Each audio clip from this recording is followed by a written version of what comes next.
ಸ್ನೇಹಿತರೆ ನಮಸ್ಕಾರ. ನಾನು ನಿಮ್ಮ ಸಂಚಾರಿ ಸತೀಶ್ ಮಾತಾಡ್ತಾ ಇದ್ದೀನಿ. ಇವತ್ತಿನ ವಿಡಿಯೋಗೆ ಎಲ್ಲರಿಗೂ ಕೂಡ ಸ್ವಾಗತ. ಸ್ನೇಹಿತರೆ, ತುಂಬ ದಿನಗಳ ನಂತರ ಒಂದು ವಿಡಿಯೋಗಳನ್ನು ಮಾಡ್ತಾ ಇದ್ದೀನಿ. ಯಾಕೆಂತಂದರೆ ಒಂದು ವಿಡಿಯೋ ಮಾಡಿ ಯೂಟ್ಯೂಬಲ್ಲಿ ಅಪ್ಲೋಡ್ ಮಾಡ್ತೀನಿ ಅಂತ ಅಂದರೆ ಕನಿಷ್ಠ ಪಕ್ಷ ಒಂದು 2 ಅವರಿಂದ ಆದರೂ ಕೂಡ ಟೈಮು ವೇಸ್ಟ್ ಆಗ್ತದೆ. ಹಾಗಾಗಿ ಈಗಿನ ಇದರಲ್ಲಿ ದುಡಿಮೆನೇ ಇಲ್ಲ. ಹಾಗಾಗಿ 2 ಅವರ್ 3 ಅವರ್ ಟೈಮ್ ವೇಸ್ಟ್ ಆಯಿತು ಅಂತಂದರೆ ಭಾಳ ಜೀವನ ಮಾಡಲಿಕ್ಕೆ ಕಷ್ಟ ಆಗುತ್ತೆ ಅಂತೇಳಿ ನಾನು ಡ್ಯೂಟಿ ಕಡೆ ಜಾಸ್ತಿ ಗಮನ ಕೊಟ್ಟು ಡ್ಯೂಟಿ ಮಾಡ್ತಕ್ಕಂಥ ಕೆಲಸವನ್ನು ಮಾಡ್ತಾಯಿದ್ದೀನಿ. ಸುಮಾರು ಜನ ಕೇಳ್ತಾಯಿದ್ರು, ಅಣ್ಣ ಆಟೋ ಬಿಗ್ನೆಸ್ ಯಾವ ಥರ ಇದೆ ತಿಳಿಸ್ಕೊಡಿ ಒಂದು ಸ್ವಲ್ಪ, ಹಂಗೆ ಹಿಂಗೆ ನಾನು ಕೂಡ ಹೊಸ ಆಟೋವನ್ನು ತೊಗೋಬೇಕು ಮತ್ತೊಂದು ಅಂತ ಕೇಳ್ತಾ ಇರ್ತೀರ. ನೋಡಿ, ನನಗಾದಂಥ ಅನುಭವಗಳನ್ನು ನಾನು ಹೇಳಕ್ಕೆ ಬಯಸ್ತೇನೆ. ನಾನು ಹೊಸ ಗಾಡಿನೂ ಕೂಡ ನಾನು ಹೊಸ 23ನೇ ಮಾಡಲು ಗಾಡಿ ತೊಗೊಂಡಿರುವಂಥದ್ದು. ಆ ತಗೊಂಡಂಥ ಸಂದರ್ಭದಲ್ಲಿ ಆಗಿನ ಒಂದು ಸ್ವಲ್ಪ ಬಿಗ್ನೆಸ್ಸು ಭಾಳ ಅದ್ಭುತವಾಗಿತ್ತು, ಚೆನ್ನಾಗಿತ್ತು. ಇತ್ತೀಚಿನ ದಿನಮಾನಗಳಲ್ಲಿ ಬಿಗ್ನೆಸ್ಸು 1,500 ಕೂಡ ಮಾಡೋಕ್ಕಾಗ್ತಾಯಿಲ್ಲ, ಕೆಲವೊಂದು ಸತಿ 1,000 ಕೂಡ ಮಾಡೋಕ್ಕಾಗ್ತಾ. ಈಗ ನಾನು ಮೊನ್ನೆ ಒಂದು 3 ದಿವಸದಿಂದ ಏನೋ 1,000 ಕೂಡ ಮಾಡೋಕ್ಕಾಗಿಲ್ಲ, ಆ ಒಂದು ಪರಿಸ್ಥಿತಿ ಆಗಿಬಿಟ್ಟಿದೆ. ದಯಮಾಡಿ ನಾನು ನಮ್ಮೆಲ್ಲ ಹೊಸ ಆಟೋ ಖರೀದಿ ಮಾಡುವಂಥ ಚಾಲಕರಿಗೆ ಒಂದೇ ಹೇಳೋದು, ನೋಡ್ಕೊಳ್ಳಿ. ನೀವು ಸಾಲ ಸೋಲ ಮಾಡಿಕೊಂಡು ನೀವೇನಾದರೂ ಕೂಡ ಮನೆ ಒಡವೆ ಮತ್ತೊಂದು ಏನಾದ್ರು ಕೂಡ ಯಾರು ಕೂಡ ಕೊಡ್ತಾರೆ ಬಡ್ಡಿ ಮತ್ತೊಂದು ಇಸ್ಕೊಬಂದು ಆಟೋ ಆಗ್ತಕ್ಕಂಥ ಕೆಲಸವನ್ನು ಮಾಡಬೇಡಿ. ಯಾಕೆಂತಂದರೆ ಇವತ್ತು ಎಷ್ಟೊಂದು ಜನ ಹೊಸ ಆಟೋಗಳನ್ನು ತೊಗೋತಾ ಇದ್ದಾರೆ ಅಂತ ಅಂದರೆ 18 ವರ್ಷ 20 ವರ್ಷ ಹುಡುಗರೆಲ್ಲ ಕೂಡ ಹೊಸ ಆಟೋಗಳನ್ನು ತೊಗೋತಾ ಇದ್ದಾರೆ.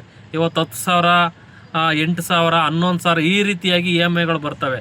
ಅದನ್ನು ಕಮಿಟ್ಮೆಂಟ್ಗಳನ್ನ ಇಟ್ಕೊಂಡಿರ್ತಾರೆ ಎಷ್ಟೋ ಜನ, ಅದನ್ನು ಕಟ್ಟೋಕ್ಕಾಗಲ್ಲ. ಇವತ್ತು ಕೂಡ ನೀವು ಸೀಜಿಂಗು ಸೆಡ್ ಇರ್ತಾವಲ್ಲ, ಅಲ್ಲಿಗೇನು ಹೋಗಿ ನೋಡಿ, ಎಷ್ಟು ಹೊಸ ಆಟೋಗಳನ್ನ ತೊಗೊಂಡಿರೋವಂಥವ್ರು ಲೋನ್ ಕಟ್ಟೋಕ್ಕಾಗ್ದೇ ಅಲ್ಲೇ ನಿಂತಿರೋವಂಥದ್ದು ಸನ್ನಿವೇಶಗಳನ್ನ ಸುಮಾರು ನೋಡ್ಬೋದು. ಹಾಗಾಗಿ ನಮ್ಮೆಲ್ಲ ಚಾಲಕರಿಗೂ ಕೂಡ ನಾವು ಸಾಲ ಸೋಲ ಮಾಡಿಕೊಂಡು ತಗೊಳಕ್ಕೆ ಹೋಗಬೇಡಿ. ನಿಮ್ಮ ಹತ್ರ ಏನಾದರೂ ಕೂಡ ಫುಲ್ ಕ್ಯಾಶಲ್ಲಿ ಏನಾದ್ರು ದುಡ್ಡಿತ್ತು ಅಂತ ಅಂದರೆ ಆಟೋ ಹಾಕ್ಕೊಳ್ಳಿ. ಇಲ್ಲ ಅಂತ ಅಂದರೆ ಆಟೋವನ್ನು ಸಾಲ ಸೋಲ ಮಾಡಿ ಹಾಕೋಕ್ಕೆ ಹೋಗಬೇಡಿ. ನೀವು ಯಾವುದರಲ್ಲಿ ಕೆಲಸ ಮಾಡ್ತಾಯಿದ್ದೀರಾ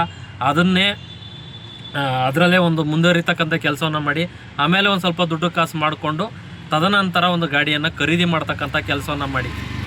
ಇವತ್ತು ಎಷ್ಟೋ ಜನ ಹೇಳ್ತಾರೆ, ಕೆಲವರು ನೋಡಬೇಕು, ನಾನು 3,000 ದುಡ್ದೆ 4,000 ದುಡ್ದೆ ಹಂಗೆ ಹೀಗೆ ಅಂತ ಹೇಳಿ ಏನೇನೋ ಸುಳ್ಳು ಹೇಳ್ತಾರೆ. ಅವರು ಕೇಳಿದಂಥವ್ರು, ಇಲ್ಲಪ್ಪ ಏನೋ ಬಿಗ್ನೆಸ್ ಇರ್ಬೋದು, ನಾವು ಕೂಡ ಒಂದು ಆಟೋ ತೊಗೊಂಡ್ರೆ 3,000 ದುಡಿಬೋದು, ಈ ಥರ ಆಸೆ ಉಳಿಸಿ ಅವರು ಸಾಲ ಸೂಲ ಮಾಡಿ ಬಂದು ಹಾಕೋತವೆ. ಆಮೇಲೆ ಲೋನ್ ಕಟ್ಟೋಕ್ಕೆ ಹಾಕಲ್ಲ. ಈ ರೀತಿಯಾಗಿ ಪರಿಸ್ಥಿತಿ ಆಗಿಬಿಟ್ಟಿದೆ. ಹಾಗಾಗಿ ಯಾರ ಮಾತನ್ನು ಕೇಳೋಕ್ಕೋಗ್ಬೇಡಿ ಸ್ನೇಹಿತರೆ. ದಯಮಾಡಿ ನಿಮಗೆ ನಿಮ್ಮ ಆಲೋಚನೆ ಏನು ಬರುತ್ತೆ ಅದನ್ನು ಮಾಡ್ತಕ್ಕಂಥ ಕೆಲಸವನ್ನು ಮಾಡಿ ಅನ್ನೋದನ್ನು ನಾನು ಮುಖಾಂತರ ಹೇಳಕ್ಕೆ ಬಯಸ್ತೇನೆ. ಇವತ್ತಿನ ಇದರಲ್ಲಿ ಈಗ ಬೈಕ್ ಟ್ಯಾಕ್ಸಿಗೂ ಕೂಡ ಪರ್ಮಿಷನ್ ಸಿಕ್ತು. ಆ ಪರ್ಮಿಷನ್ ಸಿಕ್ಕಿದಾಗ ಅವ್ರದ್ದೇ ಆದಂಥ ರೀತಿಯಲ್ಲಿ ಡ್ಯೂಟಿಗಳನ್ನು ಈಗ ಮಾಡ್ತಾ ಇದ್ದಾರೆ. ಕೆಲವೊಂದು ಜನ ಇವತ್ತು ಎಷ್ಟೋ ಎಂಪ್ಲಾಯ್ಗಳು ಮಾರುತಳ್ಳಿ ವೈಟ್ ಫೀಲ್ಡು ಈ ಕಡೆ ITBT ಕಂಪ್ನಿಗೆ ಹೋಗುವಂಥವ್ರು ಎಷ್ಟೋ ಜನ ಇವತ್ತು ಬೈಕ್ನಲ್ಲೇ ಹೋಗ್ತಾ ಇರ್ತಾರೆ. ಇವತ್ತು ಯಾಕೆ ಆಟೋಕ್ಕೆ 200 ಆಗುತ್ತೆ, 250 300 ರೂಪಾಯಿ ಆಗ್ತದೆ, ಬೈಕಲ್ಲಿ ಹೋದರೆ 150 ರೂಪಾಯಿ ಆಗ್ತದೆ. ಈ ರೀತಿಯಾಗಿ ಆಲೋಚನೆಗಳು ಬಂದುಬಿಟ್ಟಿದೆ ಆಲ್ರೆಡಿ ಪ್ರಯಾಣಿಕರಿಗೆ. ಹಾಗಾಗಿ ಆಮೇಲೆ ನಮ್ಮ ಆಟೋ ಚಾಲಕರು ಕೆಲವೊಂದು ಜನ ಸರಿ ಇಲ್ಲ, ಯಾಕೆಂದರೆ ದುಡ್ಡು ಜಾಸ್ತಿ ಕೇಳುವಂಥದ್ದು. ಈ ರೀತಿಯಾಗಿ ಅವ್ರ ಮನಸ್ಥಿತಿಯಲ್ಲಿ ಬೇರೆ ರೀತಿಯಾಗಿ ಆಟೋ ಡ್ರೈವರು ಅಂತ ಅಂದರೆ ಏನೋ ಒಂಥರ ಅಂದ್ಕೊಂಡ್ಬಿಟ್ಟಿರ್ತಾರೆ. ಆ ಥರ ಒಂದು ಪರಿಸ್ಥಿತಿ ಕೂಡ ತಗೊಂಡೋಗ್ಬಿಟ್ಟಿದ್ದಾರೆ. ಹೀಗಾಗಿ ಇಷ್ಟು ನಡೀತಾ ಇದೆ ಸ್ನೇಹಿತರೆ. ದಯಮಾಡಿ ನೋಡಿ, ಯೋಚನೆ ಮಾಡಿ, ಗಾಡಿಗಳನ್ನು ಹಾಕುವ ಮುಂಚೆ ಯೋಚನೆ ಮಾಡಿ ತದನಂತರ ಗಾಡಿಗಳನ್ನು ಹಾಕ್ಕೊಳ್ಳಿ. ಈಗ ನೋಡಿ, ನಾನು ಬೆಳಗ್ಗೆಯಿಂದ ಕನಿಷ್ಠ 4 ಆ್ಯಪನ್ನು ಆನ್ ಮಾಡ್ಕೊಂಡಿದ್ದೀನಿ. ಅಂತಂದರೆ ಓಲಾ, ಊಬರು, ನಮ್ಮ ಯಾತ್ರಿ. ಇದರಲ್ಲಿ ಡ್ಯೂಟಿಗಳು ನೋಡಿ, ಪೀಕ್ ಅವರ್ಗಳಲ್ಲಿ ಮಾತ್ರ ಡ್ಯೂಟಿಗಳು ಬರ್ತವೆ. ನಾನ್ ಪೀಕ್ ಅವರಲ್ಲಿ ಮಧ್ಯಾಹ್ನ ಹೊತ್ತ ನೋಡಿ, ಈಗ 12 ಗಂಟೆ ಟೈಮ್ ಆಗಿದೆ, 12 ಕಾಲು ನೋಡಿ, ಒಂದು ಡ್ಯೂಟಿನೂ ಬಡ್ಕೊತಾ ಇಲ್ಲ. ಹಿಂಗಾಯ್ತು ಅಂತಂದರೆ ನಾವು ಹೆಂಗೆ ಬಿಗ್ನೆಸ್ ಮಾಡೋದು, ಯಾವ ಥರ ನಾವು ಹೆಂಡ್ತಿ ಮಕ್ಕಳು ಸಾಕೋದು, ಮನೆ ಸಂಸಾರ ಹೆಂಗೆ ಮಾಡೋದು, ಭಾಳ ಅಂತಂದರೆ ಒಂಥರ ಹೇಳೋಕ್ಕಾಗಲ್ಲ ಆ ಪರಿಸ್ಥಿತಿಲಿ ಇದ್ದೀವಿ. ಈಗೇನಾರು ನಾನು ಹೇಳ್ದಂಥ ಸಂದರ್ಭದಲ್ಲಿ ಏನು ದುಡಿಯೋಕ್ಕಾಗಲ್ವಾ, ಹಂಗಿಲ್ವಾ ಹಿಂಗಿಲ್ವಾ ಅಂತೇಳಿ ಕೆಲವರೆಲ್ಲ ಕಮೆಂಟ್ಗಳನ್ನು ಹಾಕ್ತಾರೆ. ಅಂಥವ್ರಿಗೆ ನಾವೇನೂ ಮಾಡೋಕ್ಕಾಗಲ್ಲ. ನಾನು ನೋಡಿ, ಬೆಳಿಗ್ಗೆ ಒಂದು 9:30ಗೆ ಮನೆ ಬಿಟ್ಟೆ. ಈ ಮನೆಗೆ ಬಂದು ಈಗ ನಾನು ಅಮೃತಹಳ್ಳಿಲಿದ್ದೀನಿ. 3 ಬಾಡಿಗೆ ಮಾಡಿದ್ದೀನಿ. ಟೋಟಲ್ ಒಂದು 450 ರೂಪಾಯಿ ಮಾಡಿದ್ದೀನಿ ಅಷ್ಟೇ. ಈಗ 450 ರೂಪಾಯಿ ಈಗ ಡ್ಯೂಟಿನೇ ಬೀಳ್ತಾ ಇಲ್ಲ. ಮತ್ತು ಸಾಯಂಕಾಲ ಒಂದು 2 ಡ್ಯೂಟಿ ಯಾವ್ದಾರು ಒಂದು ಲಾಂಗ್ ಹೋಗೋಕೆ ಅಂದರೂ 1 ಅವರ್ ಆಗುತ್ತೆ. ಅವ್ರು ಪಿಕಪ್ ಮಾಡಿ ಡ್ರಾಪ್ ಮಾಡೋಕ್ಕೆ. ಆಗ ಒಂದು 2-3 ಬಾಡಿಗೆ ಮಾಡ್ಬೋದು.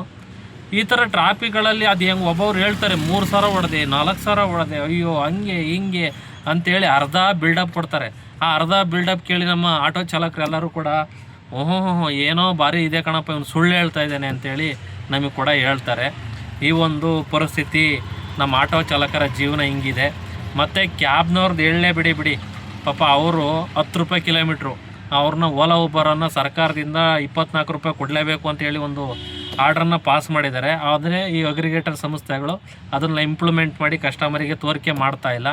ಈಗ ನಮ್ಮೆಲ್ಲ ಚಾಲಕರು ಕೂಡ ತಿಳ್ಕೊಂಡಿದ್ದಾರೆ, ಇಲ್ಲ ನಾವು ಹಿಂಗೆ ಇದ್ರೆ ಆಗಲ್ಲ ಅಂಥೇಳಿ ಬುಕ್ಕಿಂಗ್ ಯಾವ್ದು ಬರುತ್ತೆ ನೋಡಿರಿ, ನಾವು ಮೀಟ್ರ್ ಹಾಕ್ಕೊಂಡು ಹೋಗ್ತೀವಿ, ಮೀಟ್ರ್ ದುಡ್ಡು ಮಾತ್ರ ಕೊಡ್ತೀರಾ ಅಂತಂದರೆ ಬರ್ತೀವಿ, ಇಲ್ಲ ಅಂತಂದರೆ ಬರಲ್ಲ ಮತ್ತೊಂದು ಅಂಥೇಳಿ ಈ ರೀತಿಯಾಗಿ ಕಸ್ಟಮರಿಗೆ ತಿಳಿ ಹೇಳಿ ಅವರಿಂದ ಡ್ಯೂಟಿ ಮಾಡ್ತಕ್ಕಂಥ ಕೆಲಸವನ್ನು ನಮ್ಮ ಕ್ಯಾಬ್ ಚಾಲಕರು ಕೂಡ ಮಾಡ್ತಾ ಇದ್ದಾರೆ.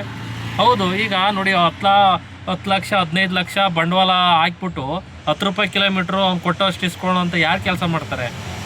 ಹಾಗಾಗಿ ನಮ್ಮ ಚಾಲಕರು ಈ ರೀತಿಯಾಗಿ ಕಸ್ಟಮರ್ಗಳಿಗೆ ಒಂದು ಮನವರಿಕೆ ಮಾಡಿ ಅವರು ಕೂಡ ಡ್ಯೂಟಿ ಮಾಡ್ತಕ್ಕಂಥ ಕೆಲಸವನ್ನು ನಮ್ಮ ಕ್ಯಾಬ್ ಡ್ರೈವರ್ಸ್ ಮಾಡ್ತಾ ಇದ್ದಾರೆ. ಒಟ್ಟಿಗೆ ಮೊದಲು ಇದ್ದಕ್ಕಿಂತೂ ಈಗ ಆಟೋ ಚಾಲಕರದು ಮತ್ತು ಕ್ಯಾಬ್ ಚಾಲಕರದು ಭಾಳ ಒಂದು ಕಷ್ಟ ಆಗಿದೆ ಜೀವನ ಮಾಡಲಿಕ್ಕೆ. ನಾನು ಇರೋ ಫ್ಯಾಕ್ಟ್ ಹೇಳ್ತಾ ಇರೋವಂಥದ್ದು, ನೀವೇನಾದ್ರು ಕಮೆಂಟ್ ಹಾಕ್ಕೊಳ್ಳಿ, ಏನಾರು ಇದು ಮಾಡ್ಕೊಳ್ಳಿ, ನಾನು ಇರೋದು ಹೇಳ್ತಾ ಇದ್ದೀನಿ, ಯಾರು ಸುಳ್ಳು ಪಳ್ಳು ಹೇಳ್ತಾ ಇಲ್ಲ. ಏಕೆಂತಂದರೆ ಇರೋದನ್ನೇ ಹೇಳಬೇಕು. ಜನ ಸುಳ್ಳು ಹೇಳಿದ್ರು ನಂಬ್ತಾರೆ, ಸತ್ಯ ಹೇಳಿದ್ರು ನಂಬ್ತಾರೆ. ನಾವು ಇರೋ ಸತ್ಯವನ್ನು ಹೇಳ್ತೀವಿ, ಅದು ತಗೊಳ್ಳೋದು ಬಿಡೋದು ನಿಮ್ಮ ಇಷ್ಟ, ನಾವೇನು ಮಾಡೋಕ್ಕಾಗಲ್ಲ. ಹಾಗಾಗಿ ನನಗನ್ಸಿರೋಷ್ಟು ನಾನು ಹೇಳಿದ್ದೇನೆ. ಫಸ್ಟ್ ಟೈಮು ನಮ್ಮ ಯೂಟ್ಯೂಬ್ ಚಾನಲಲ್ಲಿ ಯಾರ್ಯಾರು ವೀಡಿಯೋವನ್ನು ನೋಡ್ತಾಯಿದ್ರ ದಯಮಾಡಿ ನಮಗೂ ಕೂಡ ಒಂದು ಸಪೋರ್ಟ್ ಮಾಡ್ತಕ್ಕಂಥ ಕೆಲಸನ ಮಾಡಿ.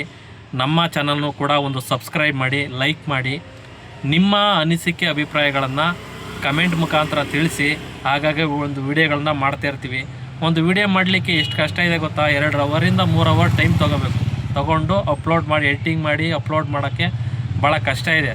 ನೀವೆಲ್ಲರೂ ನೋಡ್ತೀರಾ ಅನ್ನೋದು ಒಂದು ಆಸೆ ಭಾವನೆಯಿಂದ ವೀಡಿಯೋಗಳನ್ನ ಮಾಡ್ತೀವಿ. ಅಂತಂದರೆ ಇದರಿಂದ ಏನು ನಮಗೇನು ಸಾವಿರಾರು ರೂಪಾಯಿ ದುಡ್ಡು ಬರುತ್ತೆ ಮತ್ತೊಂದು ಅನ್ನೋದಲ್ಲ. ಏನೋ ಒಂದು ನಮಗೆ ಒಂದು ತಿಳಿದಿರುವಷ್ಟು ಒಂದು ಅವೇರ್ನೆಸ್ ಮತ್ತೊಂದು ಮೂಡಿಸುವಂಥ ಒಂದು ಕೆಲಸವನ್ನು ನಾನು ಇದು ಮುಖಾಂತರ ಮಾಡ್ತಿದ್ದೇನೆ ಸ್ನೇಹಿತರೆ. ಹಾಗಾಗಿ ಇತ್ತೀಚಿನ ದಿನಮಾನಗಳಲ್ಲಿ ಕಮ್ಮಿ ಆಗಿದೆ. ಇನ್ನು ಮುಂದಿನ ದಿನಮಾನಗಳಲ್ಲಿ ಇನ್ನು ಮುಂದೆ ಟೈಮ್ ಮಾಡಿಕೊಂಡು ಇದಕ್ಕೆ ಆಗಿ ಅಂತ ಒಂದು ವಿಡಿಯೋವನ್ನು ಮಾಡ್ತಕ್ಕಂಥ ಕೆಲಸವನ್ನು ಮಾಡ್ತೀನಿ. ನಮಗೂ ಕೂಡ ನಿಮ್ಮ ಪ್ರೀತಿ ವಿಶ್ವಾಸ ಸದಾ ನಮ್ಮ ಮೇಲೆ ಇರಲಿ ಅನ್ನೋದನ್ನು ನಮ್ಮೆಲ್ಲ ಮತ್ತು ವೀಕ್ಷಕರಿಗೆ ಹೇಳಕ್ಕೆ ಬಯಸ್ತೇನೆ ಸ್ನೇಹಿತರೆ. ನಮಸ್ಕಾರ.